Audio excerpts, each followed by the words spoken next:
నమస్తే అన్న, అందరికీ నమస్కారం. కువైట్ దేశానికి పెద్ద ప్రమాదం తప్పింది.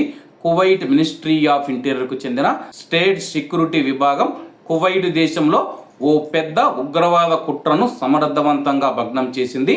కువైట్ దేశంలోని ఒక కీలక మౌలిక సదుపాయాలను లక్ష్యంగా దాడి చేసేందుకు కుట్ర పన్నిన ఐసిస్ ఉగ్రవాద సంస్థకు చెందిన ఒక కువైటీ పౌరుడిని భద్రతా దళాలు అదుపులోకి తీసుకున్నాయి.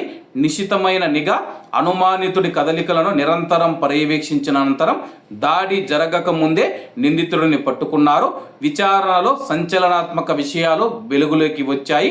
నిందితుడు పేలుడు పదార్థాలు, డ్రోన్ల తయారీలో శిక్షణ పొందినట్లు తేలింది. ఉగ్రవాద దాడిని అమలు చేయడంలో భాగంగా ఒక డ్రోన్ను స్వయంగా తయారు చేసినట్లు అధికారులు గుర్తించారు. నిందితుడి పైన చట్టపరమైన చర్యలు ప్రారంభించి తదుపరి విచారణ నిమిత్తం సంబంధిత అధికారులకు అప్పగించారు. కువైట్ దేశ భద్రత స్థిరత్వానికి భంగం కలిగించే ఎలాంటి అనుమానాస్పద కార్యకలాపాలనైనా ముందే పసిగట్టి అడ్డుకుంటామని కువైట్ మినిస్ట్రీ ఆఫ్ ఇంటీరియర్ స్పష్టం చేసింది. కువైటీ పౌరులు, ప్రవాసుల రక్షణ విషయంలో రాజీ పడేది లేదని, కువైట్ దేశ భద్రతతో చెలగాటమాడే వారిపైన చట్ట ప్రకారం కఠినమైన చర్యలు తీసుకుంటామని చెప్పి మినిస్ట్రీ ఆఫ్ ఇంటీరియర్ హెచ్చరించింది.